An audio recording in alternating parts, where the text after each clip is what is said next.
தென் சென்னை தொகுதி 1957ஆம் ஆண்டு நடந்த தேர்தலில் மெட்ராஸ் சவுத் என்னும் அழைக்கப்படும் இந்த தொகுதியில் காங்கிரஸ் கட்சியை சேர்ந்த டி கிருஷ்ணமாச்சாரி வெற்றி பெற்றார்.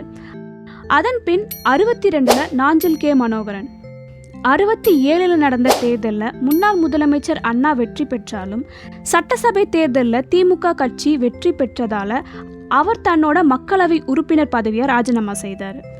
67 மற்றும் 71ல் திமுகவின் முரசொலிமாறன், 1977 மற்றும் 80ல் காங்கிரஸ் கட்சி சார்பில் போட்டியிட்ட ஆர் வெங்கடராமன், 84 மற்றும் 89ல் பைஜெயந்திமாலா காங்கிரஸ், 1991 ஆர் ஸ்ரீதரன் அதிமுக, 1996, 98, 99 மற்றும் 2004ல் திமுக சார்பில் போட்டியிட்ட ஆர் பாலு தொடர்ந்து வெற்றி பெற்றார்.